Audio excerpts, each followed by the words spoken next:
There are moments that decide the fate of kingdoms, and great men who ride into them, certain of victory. In the summer of 1588, King Philip II of Spain launched the largest invasion fleet Europe had ever seen, 130 ships carrying the full weight of the Spanish Empire, sent to end England's independence forever. What awaited that armada in the narrow waters of the Channel would break it in 8 days. What you are about to witness happened. This is British Battlecry. There are fleets that sail to fight, and there are fleets that sail believing they cannot lose. In the summer of 1588, 130 ships left the ports of Spain, carrying that second kind of certainty. They were called the Armada Invincible, the Invincible Fleet, and they came not merely to raid England's coast, but to end it. On board sailed nearly 30,000 men, soldiers and sailors, priests and gunners, all bound for a single purpose set by King Philip II of Spain: to sweep the English navy from the sea, to land an army on English soil, and to bring Protestant England back under the crown of Catholic Spain by force. Philip had spent years and a fortune beyond counting building this fleet, and by every measure that mattered on paper, it should have been unstoppable. It carried more soldiers, more cannon, and more raw tonnage than any force England could hope to muster. Spain had not lost an empire to caution. It had built one on the certainty that its power was simply too vast to be denied.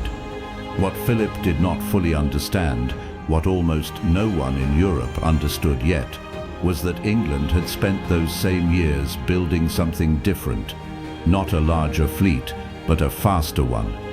Under men like Sir John Hawkins, the English had redesigned their warships from the hull up, cutting away the towering castles at bow and stern that made older ships slow and top-heavy, and replacing them with lower, leaner hulls built for speed and for guns. These were race-built galleons, and they carried something the Spanish had underestimated: long-range culverins, cannon capable of striking an enemy ship from a distance that Spanish gunners, trained for the close, grappling combat of galley warfare, were simply not prepared to fight at. Spain still believed naval battles were won the way land battles were won, by closing the distance, boarding the enemy deck, and settling the matter with steel. England intended to make sure that moment never came. When the Armada was sighted off the coast of Cornwall at the end of July, it appeared exactly as Philip had designed it to appear: a vast crescent formation of towering ships, stretching for miles across the horizon, moving with the slow, disciplined confidence of a force that had never imagined defeat. English lookouts, who saw it for the first time, reported something close to awe. It did not look like a fleet that could be beaten. And yet, from the first contact, something began to go wrong for Spain that no amount of discipline could fix. The English ships did not close in for the boarding action the Spanish captains expected. They stayed at range, harrying the edges of the formation, firing and withdrawing before Spanish grappling hooks could ever find purchase. Day after day, as the Armada moved up the Channel toward its rendezvous point, English guns picked at it from a distance the Spanish could not answer, and Spanish captains watched their supposedly invincible fleet take damage it had no effective way to strike back against. By the first week of August, the Armada had reached Calais and dropped anchor in a tight, disciplined formation just off the French coast, waiting to link up with a Spanish army under the Duke of Parma that was meant to cross from the Netherlands and complete the invasion. It was, in theory, still an overwhelming force. It was also, without the Spanish fully realizing it, sitting in exactly the kind of trap that English commanders had been waiting for. Anchored close together in a narrow, current-swept channel with an onshore wind at their backs, the Spanish ships were vulnerable in a way that a moving fleet at sea never could be. and the English fleet, under Lord Howard of Effingham, with Drake as his most aggressive subordinate commander, understood precisely what that vulnerability meant.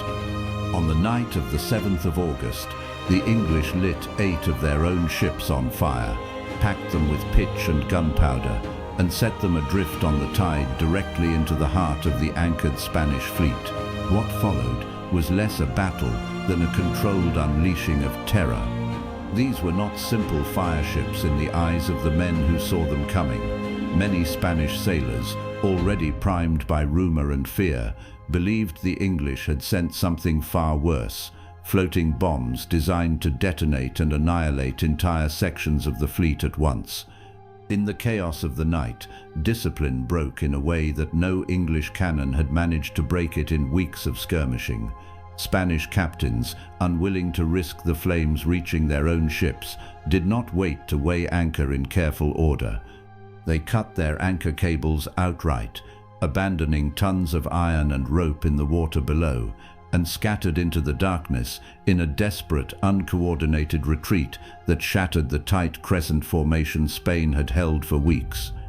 By dawn, the Armada that had sailed as one disciplined body was strung out along the coast in disarray, its ships scattered, its formation broken, and its captains no longer certain where their own fleet even was. It was in that scattered, vulnerable state that the English fleet struck the following day off Gravelines, in the closest and most brutal fighting of the entire campaign. For the first time, English ships closed the range that Spanish gunners had been desperate for throughout the running battle up the Channel. But by then it no longer mattered, because the Spanish fleet was no longer capable of fighting as one force. Ships that had been separated in the night's panic could not support one another. English gunnery, now firing at close range into a fleet that had lost its cohesion, tore into hulls and rigging with a ferocity the earlier, more cautious skirmishing had never allowed. Spanish accounts from the battle describe a growing, sickening realization spreading through the fleet that the Invincible Armada, the pride of the Spanish crown, was being methodically dismantled by a smaller, faster enemy that refused to fight the war Spain had prepared for. What finished the Armada, in the end, was not the last cannon shot fired at Gravelines. It was the sea itself.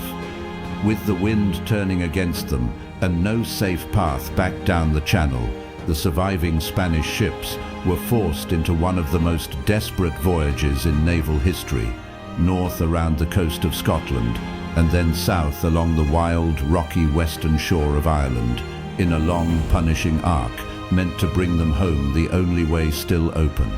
English sailors would later call the storms that battered that retreat the Protestant wind, as though Providence itself had turned against Spain.